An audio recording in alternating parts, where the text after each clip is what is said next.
আমরা অনেকেই জানি না ফেলে দেওয়া অংশ দিয়ে এত মজাদার তরকারি রেসিপি তৈরি করা যায়। হ্যালো ফ্রেন্ডস, আসসালামু আলাইকুম। আজকের রেসিপিতে স্বাগতম জানাচ্ছি। আজকে ঝটপট রেসিপি তৈরি করছি।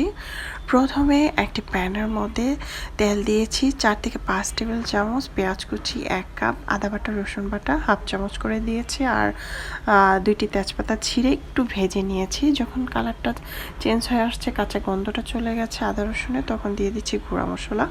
হলুদের গুঁড়া হাফ চামচ, মরিচের গুঁড়া 1 চামচ, ধনিয়ার গুঁড়া হাফ চামচ, জিরার গুঁড়া হাফ চামচ, তারপরে পরিমাণ মতো লবণ দিয়ে তারপরে আমি মশলাটাকে ভালোভাবে কষিয়ে নেব। মশলা যত কষাবেন তরকারি খেতে তত বেশি ভালো লাগবে।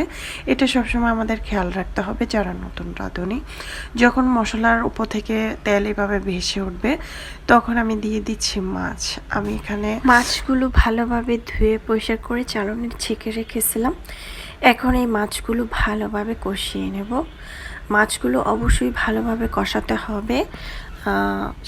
আপনারা চাইলে মাছের মধ্যে সামান্য একটু পানি দিতে পারেন, তবে ঢাকনা দিয়ে চুলার আঁচ কমিয়ে দিলে কিন্তু এমনিই পানি উঠে যাবে।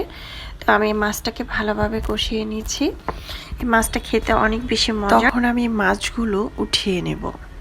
আমার কিন্তু মাছটা পারফেক্টভাবে কষানো হয়ে গিয়েছে।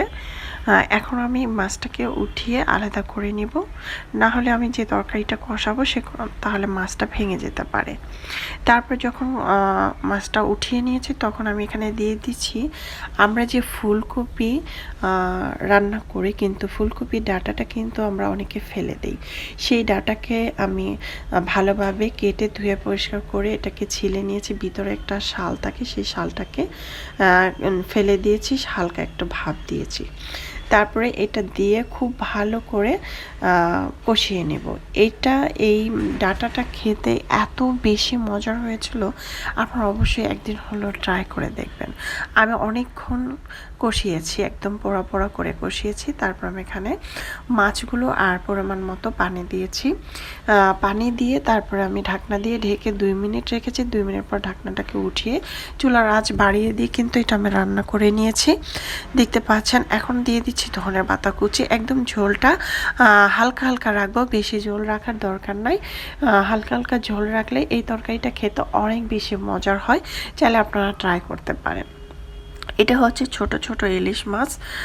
এটা খেতে অনেক বেশি মজার। চাইলে কিন্তু ঝটপট এটা তৈরি করতে পারেন।